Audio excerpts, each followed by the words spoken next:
Go yard. I got so much motherfucking design on right now. Break it down, bring it back, make it clap. I got 3 old thoughts, new guap, where that thing. Bitches on my line, and you know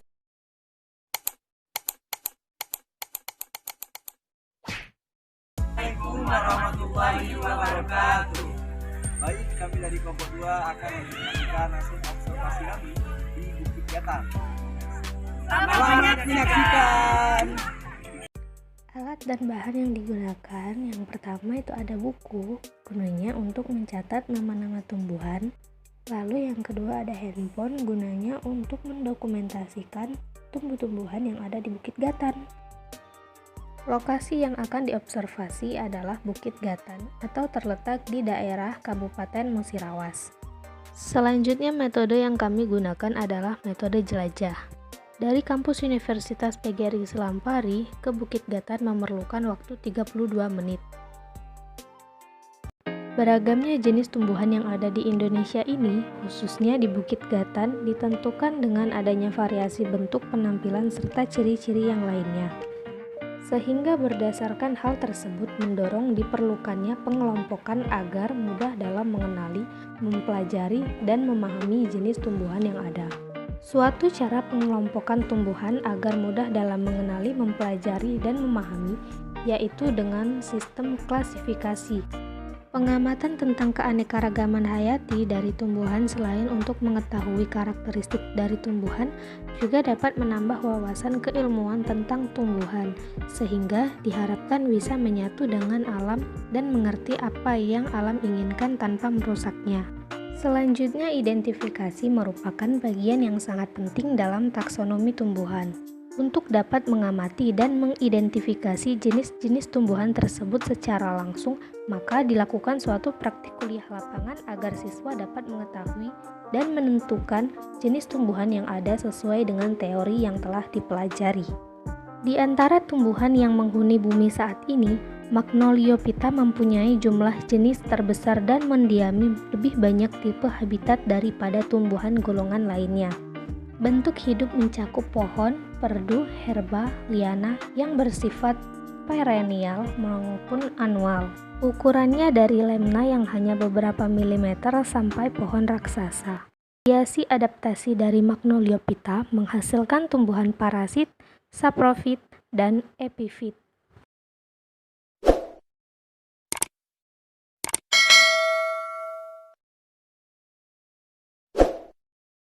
Anak kelas Magnolidae terdiri dari 8 bangsa, 39 suku, dengan sekitar 11.000 jenis, mencakup tumbuhan berkeping biji dua yang memiliki satu atau lebih sifat primitif.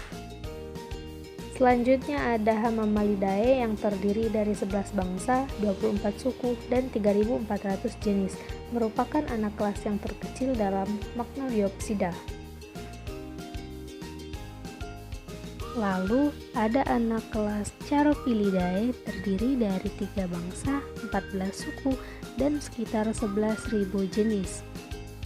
Dan yang terakhir ada anak kelas Dilenidae yang terdiri dari 13 bangsa, 78 suku, dan sekitar 25.000 jenis. Oke, selanjutnya yaitu hasil dan pembahasan dari observasi yang telah kami lakukan di Bukit Gatan.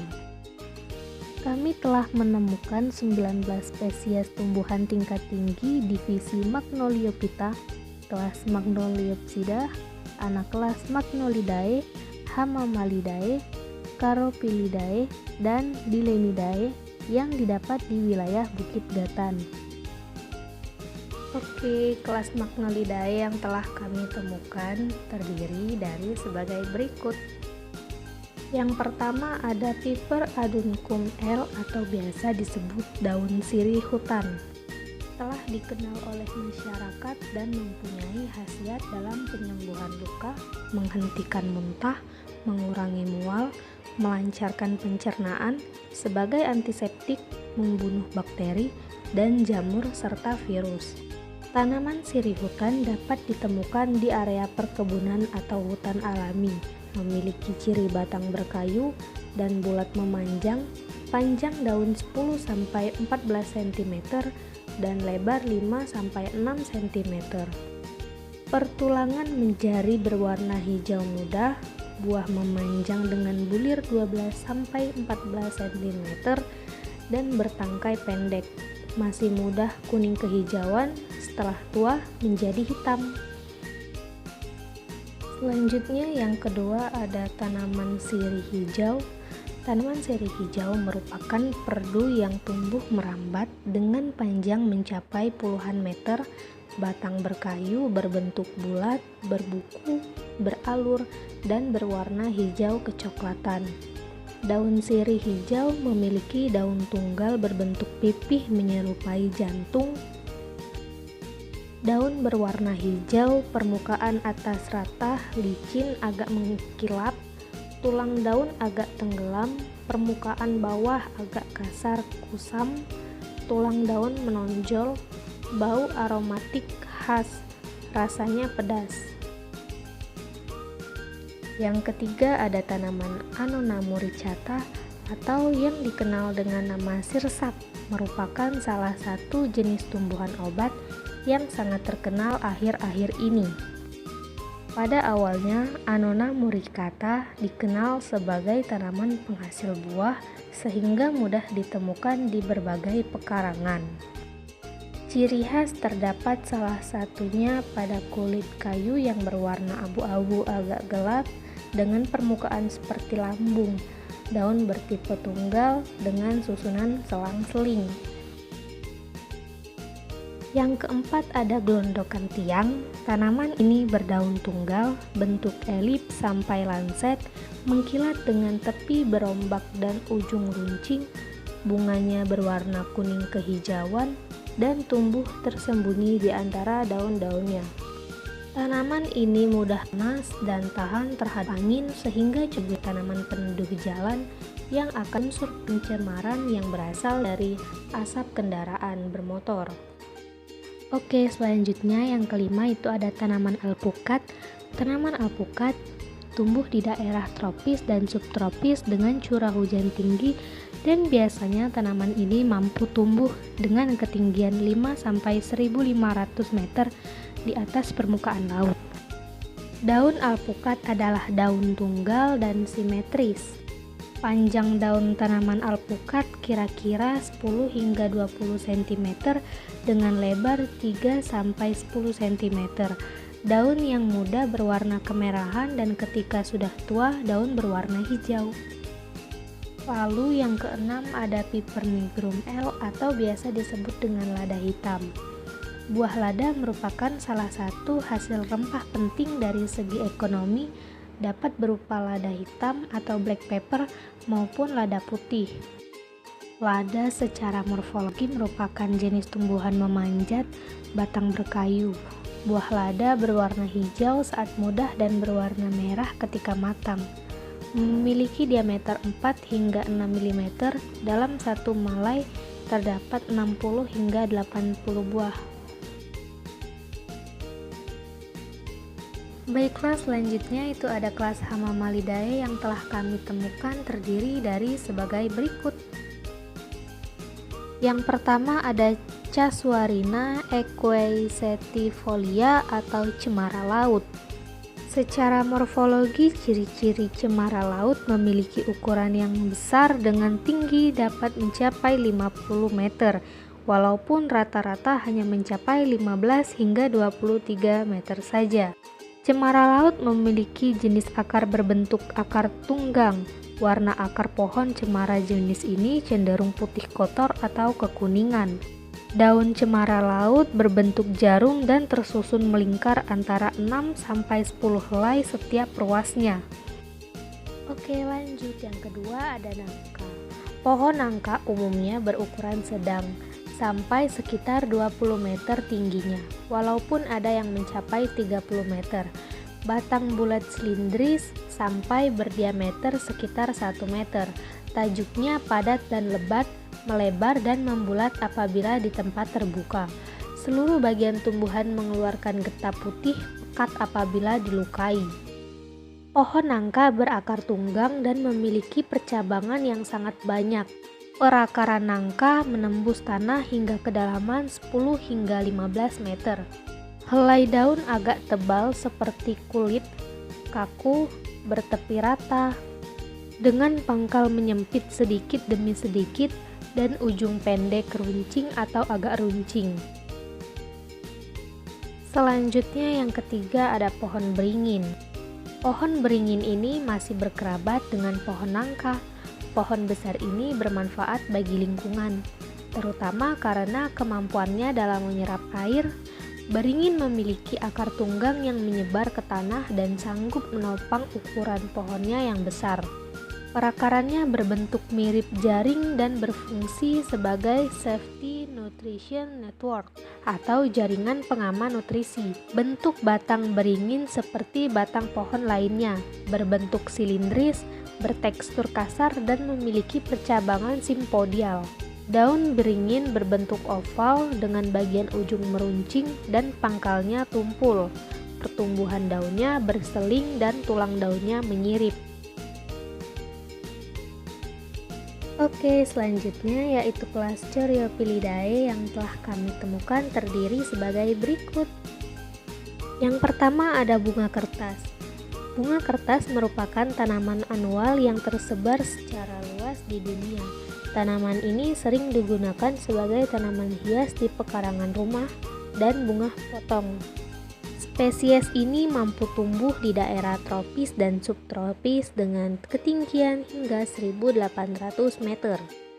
Daun tanaman ini berbentuk lancet, jorong dan memanjang dengan pangkal daun berbentuk rompang atau rata dan tumpul serta memiliki ujung daun runcing. Bunga kertas ini berbentuk floret dengan diameter bunga hingga mencapai 10 cm. Bentuk bunga terdiri dari disk dan petal, yang mana bagian disk terletak di bagian tengah dengan warna kuning atau jingga atau ungu kecoklatan. Yang kedua ada bayam. Tanaman bayam merupakan tanaman semusim berbentuk perdu atau semak. Daun berbentuk bulat telur dengan ujung agak meruncing dan urat-urat daun yang jelas. Sistem perakarannya menyebar dangkal pada kedalaman antara 20 hingga 40 cm dan memiliki akar tunggang. Manfaat bayam pun banyak jika dikonsumsi, yakni untuk memperkuat otot, menjaga tekanan darah, baik untuk penglihatan, dan membantu mencegah kanker. Yang ketiga ada M. jalapa. Dinamakan tanaman bunga pukul 4 karena keunikannya yaitu bunganya mekar pada sore hari sekitar pukul 4 sore sehingga masyarakat menggunakannya sebagai tanda waktu masuknya asar. Keunikan lainnya yaitu dapat merubah warna bunga dalam satu pohon. Tanaman ini digolongkan sebagai tanaman musiman atau herba perennial yang dapat tumbuh hingga ketinggian mencapai 1,5 meter. Tanaman ini memiliki akar tunggang yang berwarna putih dan memiliki rasa manis. Batangnya termasuk golongan batang basah atau herbacous yang dapat tumbuh tegak dengan tinggi sekitar 20 hingga 80 cm. Batang berbentuk bulat bercabang dengan permukaan licin dan berbuku-buku. Dan yang terakhir itu ada kelas Dilenidae yang telah kami temukan sebagai berikut. Yang pertama ada Markisa. Markisa adalah salah satu buah lokal yang sangat potensial untuk dikembangkan. Markisa merupakan tumbuhan sema atau pohon yang hidup menahun, perennial dan bersifat merambat atau menjalar.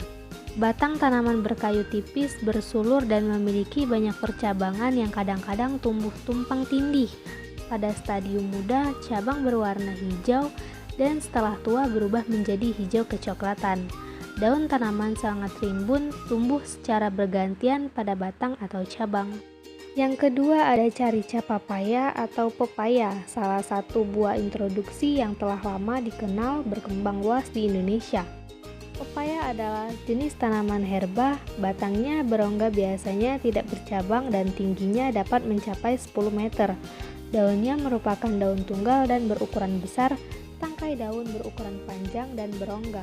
Bunganya terdiri dari 3 jenis yaitu bunga jantan, bunga betina, dan bunga sempurna.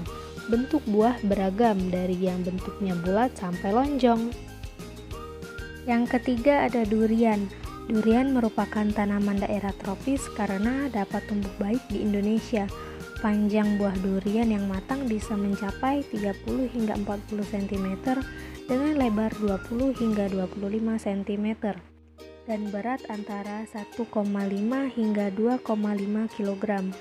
Setiap buah berisi 1 hingga 5 biji yang diselimuti daging buah berwarna putih, krim, kuning atau kuning tua. Yang keempat yaitu murbei. Ukuran dan bentuk buahnya bervariasi, buahnya berbentuk bulat atau bulat telur. Berdasarkan morfologinya, batang murbei tumbuh tegak dengan pertumbuhan cabang mendatar. Warna batang murbei bermacam-macam tergantung spesiesnya. Beberapa di antaranya ada yang berwarna hijau, hijau kelabu, dan hijau kecoklatan. Daun murbei merupakan kelompok daun tunggal yang tumbuh di cabang spiral. Yang kelima ada cempedak. Cempedak merupakan tumbuhan buah pohon berukuran sedang dengan tinggi mencapai 20 meter. Secara keseluruhan, pohon cempedak hampir serupa dengan nangka, namun percabangannya lebih lebat dan batangnya lebih lurus dan tinggi. Batang berdiameter 15 hingga 20 cm dengan kulit kayu berwarna coklat keabu-abuan dan mengandung getah yang pekat. Daun berwarna hijau, tipis dan sedikit kasar dan kaku. Yang terakhir yaitu ciplukan. Ciplukan diketahui memiliki banyak manfaat sebagai obat atau herbal. Tumbuhan ciplukan memiliki tinggi antara 15 sampai 60 cm dengan diameter tajuk 15 hingga 30 cm. Penampang melintang batangnya berbentuk bulat dan mengandung air. Daun ciplukan bertekstur lembut dan halus atau tidak berbulu, dengan panjang 5 hingga 12 cm dan lebar 2 hingga 5 cm. Daunnya berbentuk bulat telur dengan tangkai daun yang panjang dan tepi rata hingga bergerigi. Baiklah teman-teman, itulah tadi hasil observasi tugas taksonomi tumbuhan tingkat tinggi yang telah kami lakukan. Mohon maaf apabila ada kesalahan kata yang tidak berkenan di hati teman-teman. Kami ucapkan terima kasih. Wassalamualaikum warahmatullahi wabarakatuh.